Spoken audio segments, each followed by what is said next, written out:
Hey everyone, it's Jennifer Huff here, and I'm just wondering, have you been feeling overwhelmed with everything that's been going on in the world, or by the endless lists you have to do just in your everyday life?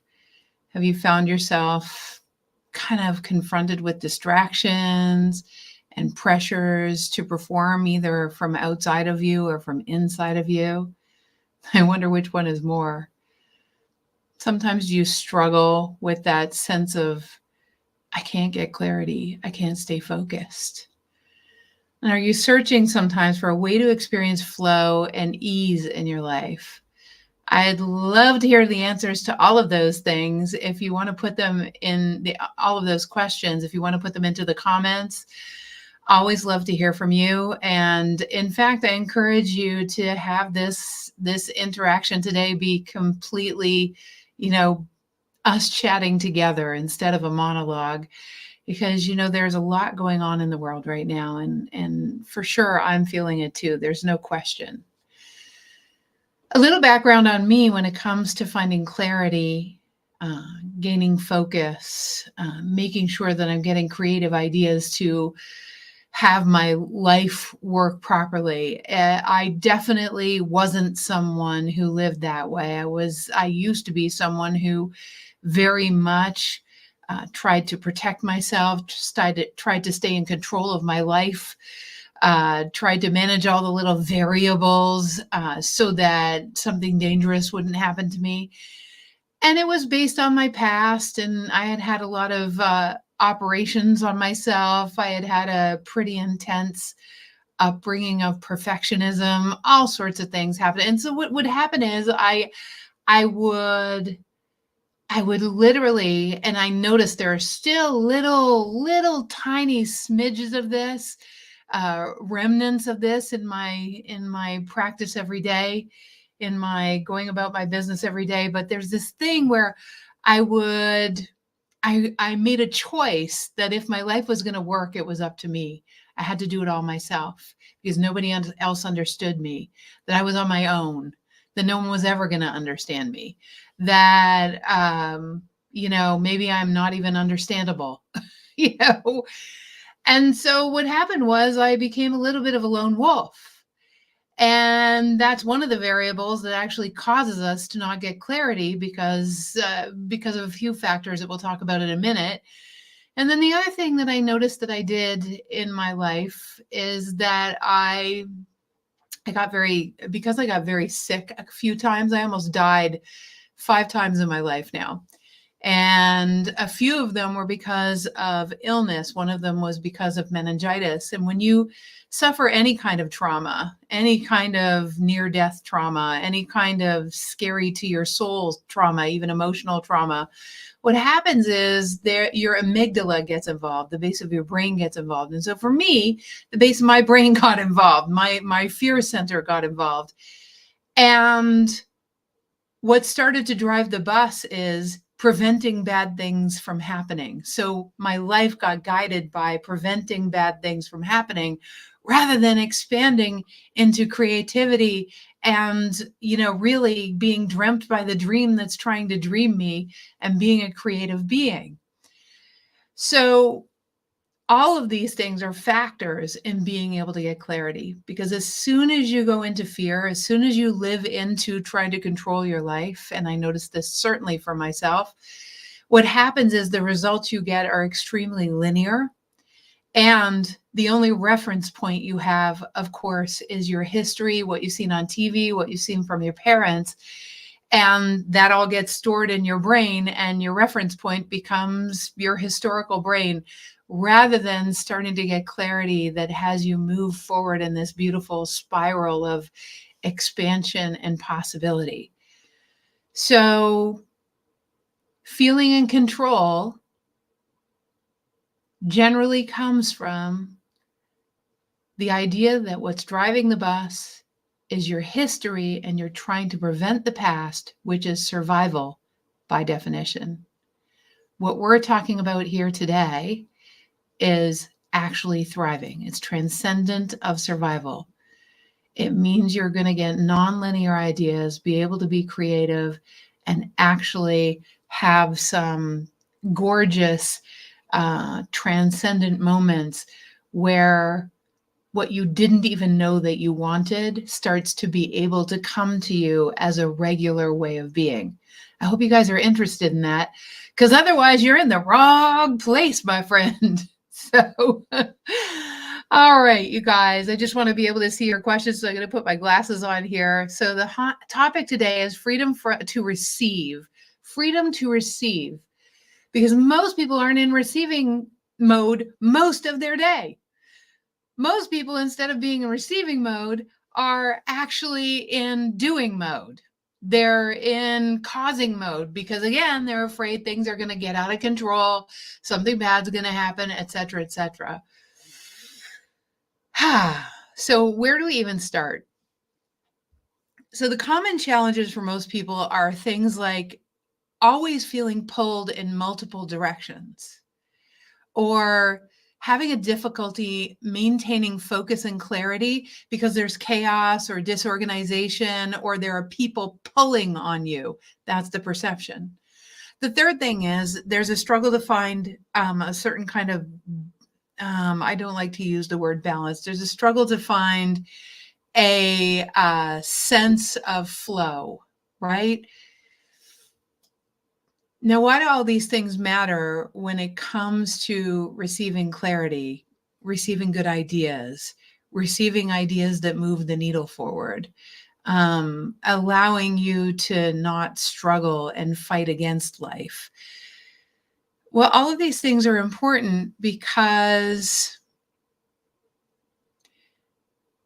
when we are in a survival state, when we are trying to prevent something from being out of control, when we are trying to make sure life isn't dangerous, when we're in survival mode, there's no space. There's no space. And when there's no space, because you're in emergency mode, everything has to come from your brain, but not from your greater wisdom. So have you noticed that when you're in fight or flight, when you're nervous, when you're anxious, there's kind of a scramble? I had this happen to me even on Saturday. There's this scramble to, like, I got a communication that was kind of way out of left field. And it's like, how's my life going to work? How's this life going to work? How's anything going to work if that happens? And the instant I did that I realized that I had to kind of get myself to a place where I got back to the laws of physics. So I want to describe the laws of physics to you with respect to what you can do to get yourself out of that emergency mode and out of those distractions, and also out of, like, a lot of stuff that people say about how to get clarity. Everybody knows it's like meditate or take some time or go for a walk, or we're even going to talk about for a moment how you get out of the pattern of constantly going back to the same old habit. How do you step out of the pattern of going back to emergency mode, of going back to being overwhelmed, of going back to being pulled by other people, right? Because the issue is not that they're pulling on you. The issue is that you think it's important that you respond to them pulling on you. You get what I'm saying? So let's talk about the laws of physics for a second. The laws of physics say that when there is a problem, there always has to be an equal and opposite solution.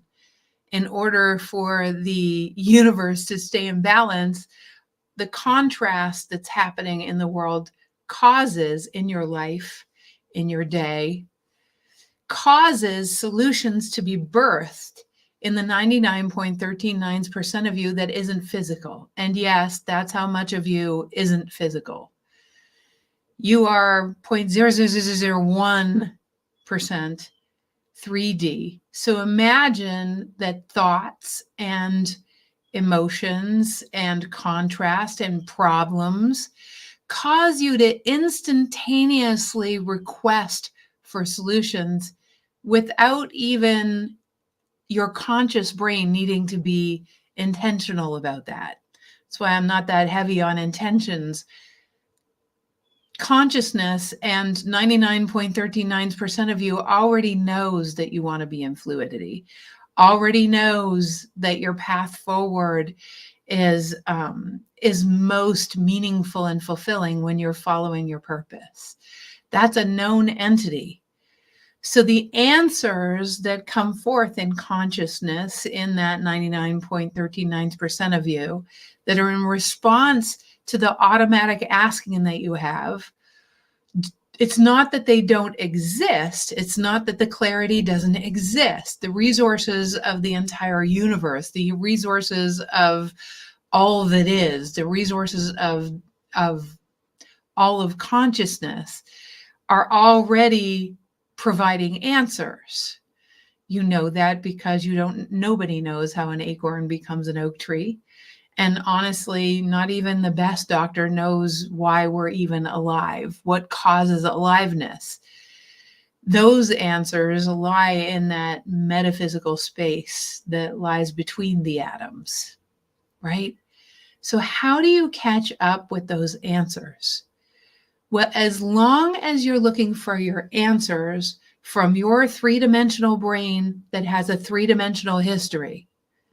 So as long as you try to do it yourself, not that I know anything about this, I remember having suitcases in the middle of London, England, and there were stairs. There was no elevator there, no lift, as they would say.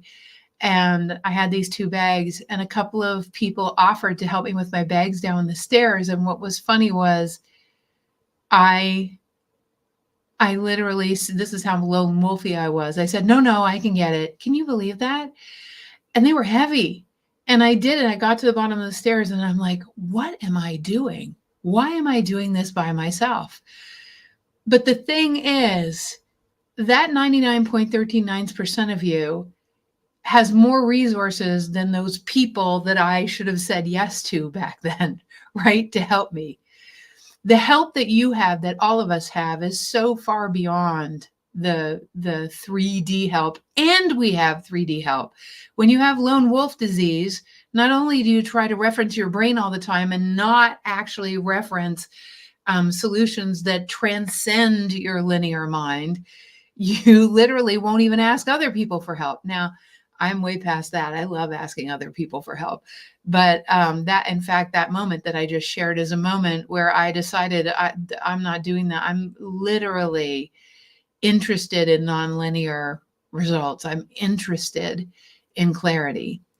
So physics already has the solutions. The question now is, and Einstein has something to say about this. He said, I'm paraphrasing, the mind that created the problem isn't the same one that's going to get the solution.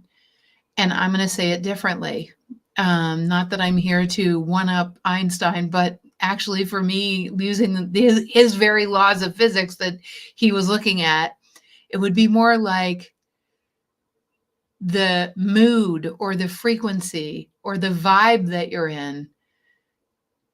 If the vibe of the problem is not receptive to the vibe of the solution, meaning the feeling that you're in, the energy that you're in, the mood that you're in, the emotional state that you're in, literally, if it's at the frustration of the problem, then the solution is not available to you. So that's why spaciousness breaks are the number one solution. And it's not just a spaciousness break for the sake of a spaciousness break. It's a spaciousness break that actually has you present to a different aspect of life. Maybe it's you going to exercise or going for a walk in the field. Maybe it's you going to, create a meal if you love doing that, which I don't always. Maybe it's me, I love working in the garden. So it's doing something that actually is not even related to the stuff that you're working on, because as long as you're in the frustration, you're not a vibrational match for the solution. So getting into a state where you are fully receptive, you have to understand the laws of physics.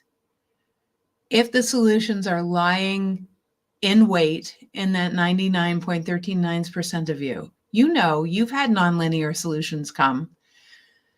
Sometimes they'll come in a meeting where you're all in a co-creative state, where you come up with a problem, but you have evidence that before this group of people always comes up with solutions. You have lots of evidence for that, and you have a methodology for coming up with solutions. So you walk into the meeting expecting solutions.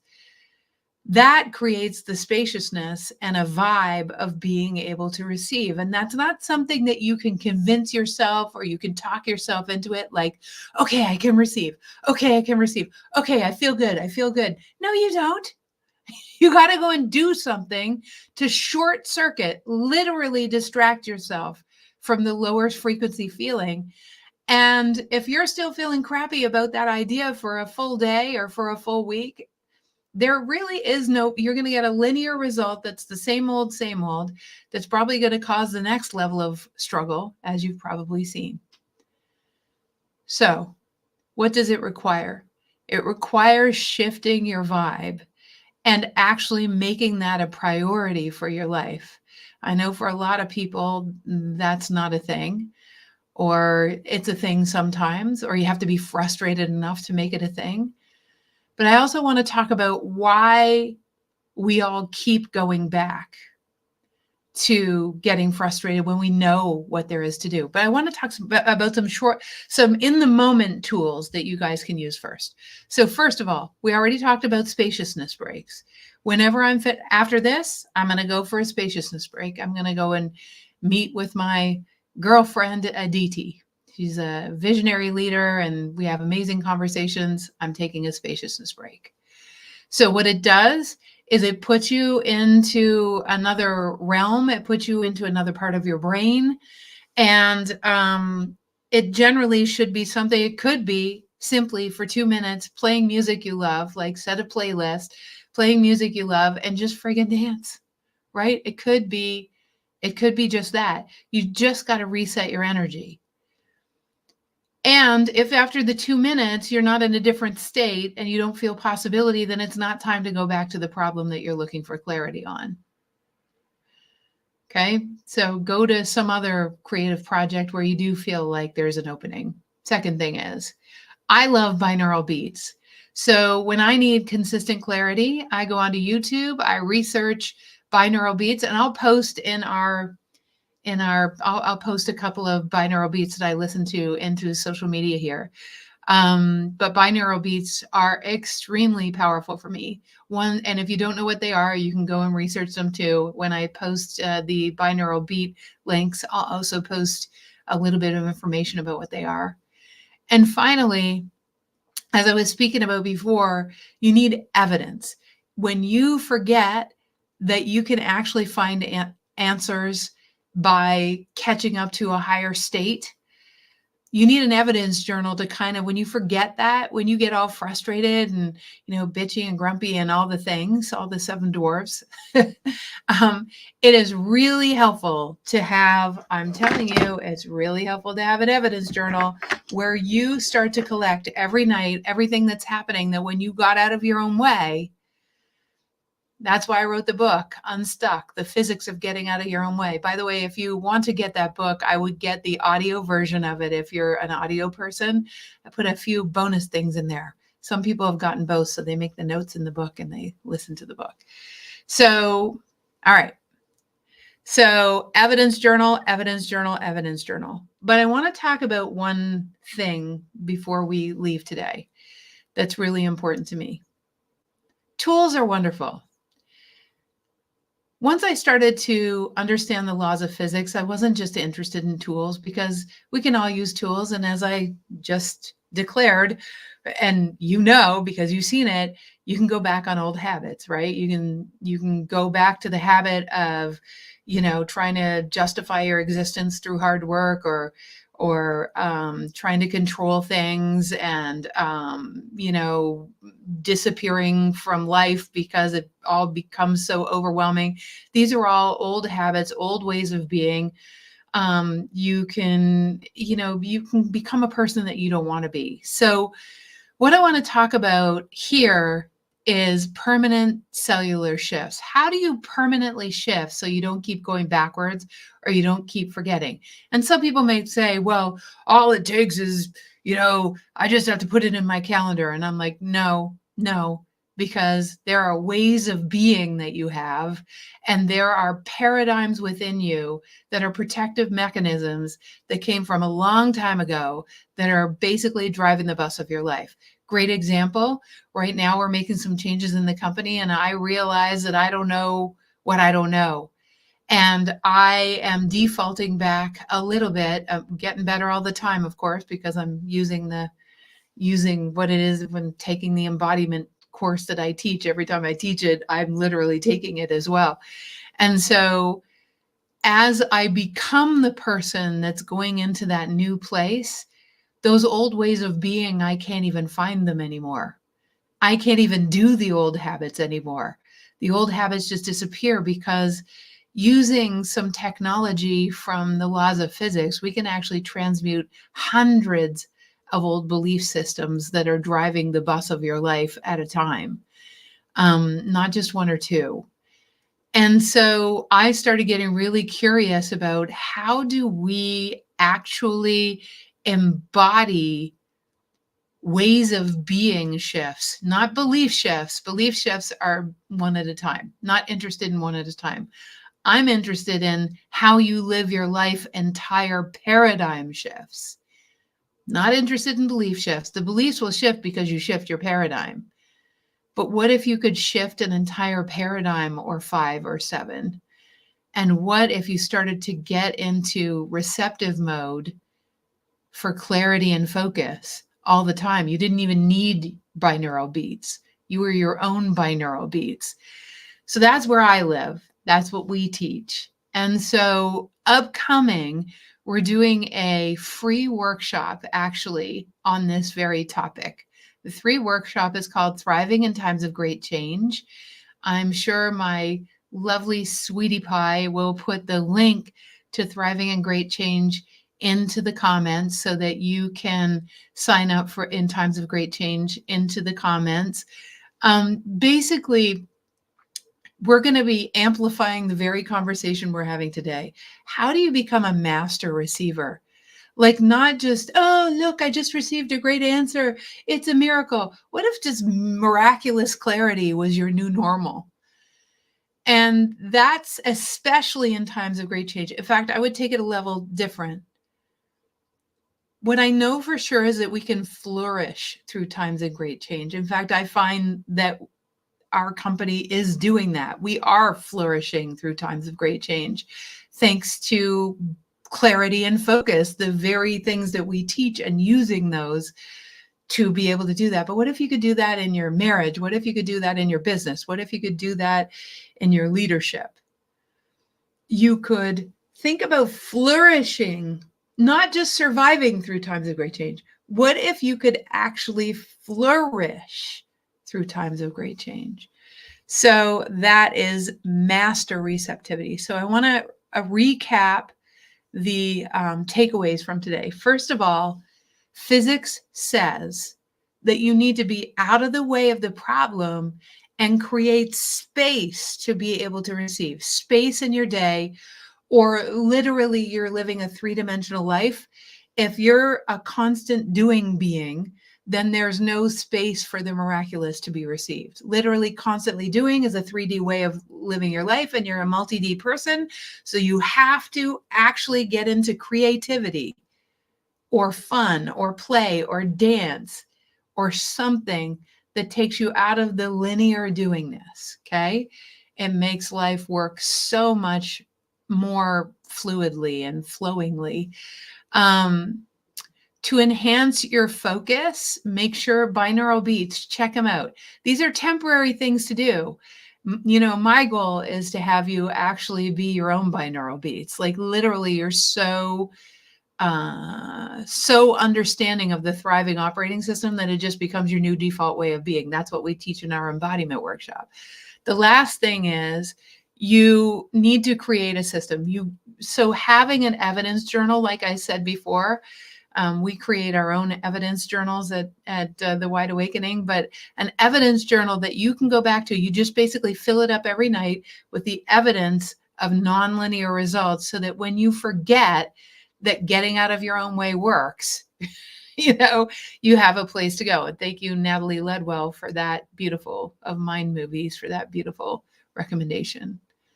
So make sure you go and sign up for our free workshop. Okay, the Thriving Through Times of Great Change, and definitely, if you haven't read the book, Get Out of Unstuck: The Physics of Getting Out of Your Own Way, is going to make these conversations even more productive. And I'm just looking to see if anyone has any particular questions today. I haven't elicited many questions. Love you, Vicky, who said "grr." But any questions from anyone around gaining clarity and having focus, and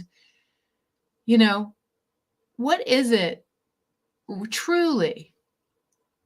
Vicky, woohoo! Yeah, right.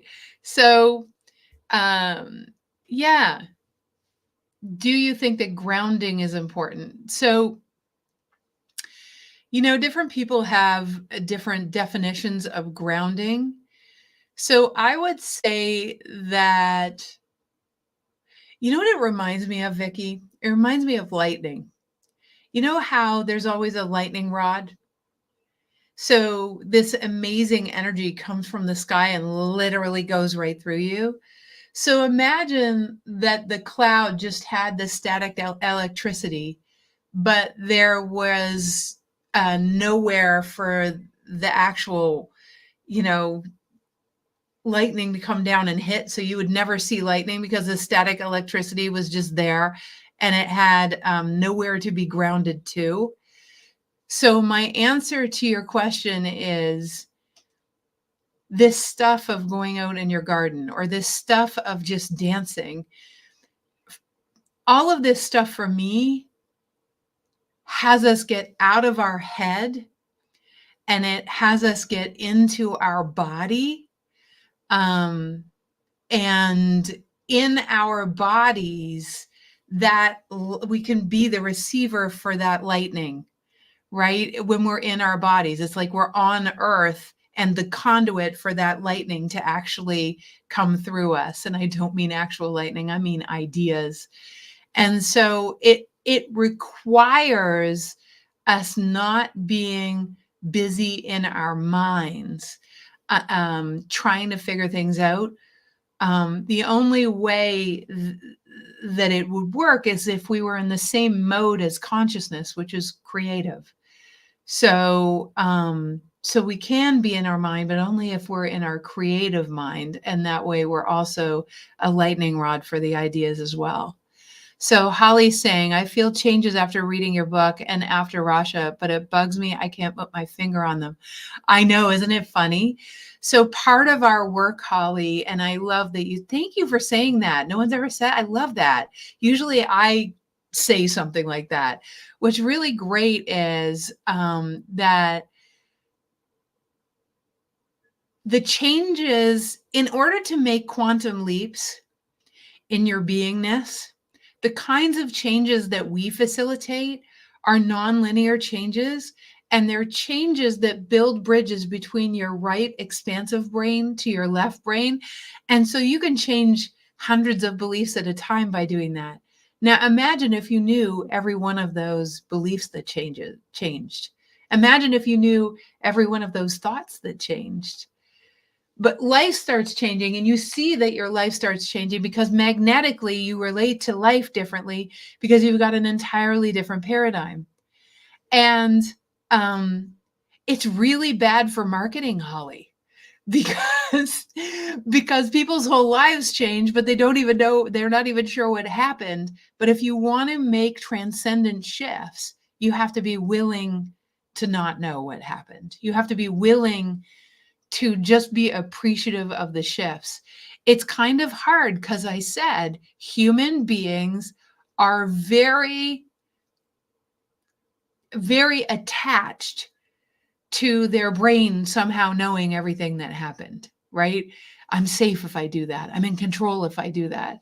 But if you're willing to actually let yourself receive from consciousness, certainly not from me, from life, from consciousness, from nature, from all of those places, and you get out of your way enough, all of a sudden you'll start to shift and you won't even be able to find the ways you were stuck before. Like, isn't doing all the work that people have done that's linear, which our work is very nonlinear, isn't all that work to get to some place where we're free? So my question was, how do we get to that place? What's the faster way of doing it so that I don't have to go through thousands of lifetimes and thousands of, it's just like, let me help businesses, let me help people actually get transcendent results, especially people who are visionary, because visionary people are very excited about the dream that's dreaming them and they want to get there, right? So I'm all about it. That was the question that I asked. What's the fastest way? How can I use the laws of physics to transcend needing to know every little thing that moves through me? I don't need to know every little thing that moves through me, right? And that is freedom. I just want to be able to play and create. So that's my answer to your question, Miss Molly, is that's why. So and the fastest way to be free is to embody the future, like actually learn the tools to be able to flourish into the future. That way you're at the frequency of all those solutions you've been waiting for.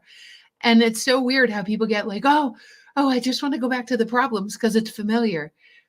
Meanwhile, how do we embody actually flourishing forward? It's amazing how many problems get transmuted in the process of facing forward rather than constantly analyzing backwards, which makes the ego feel safe. But man, is that the slow track.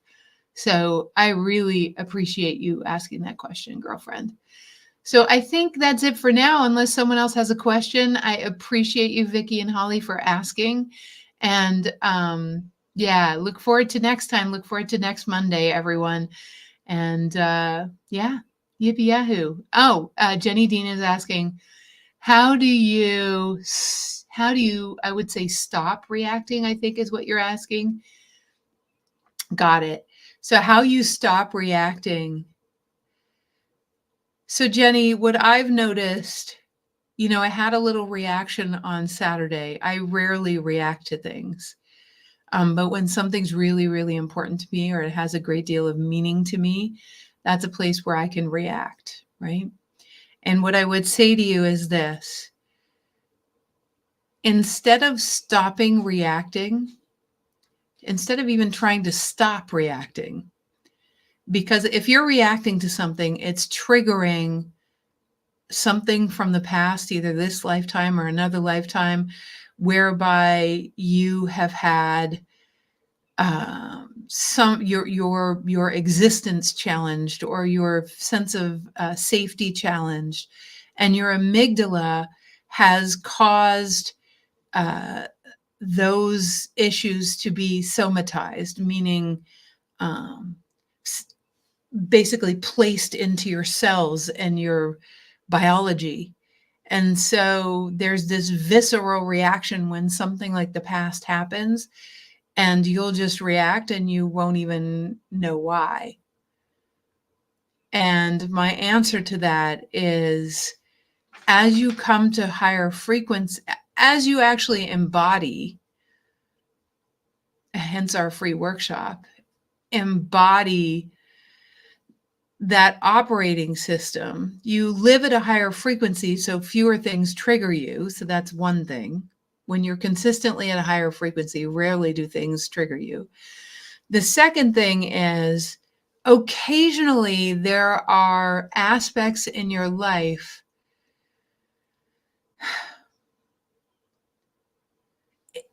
Let me say it succinctly.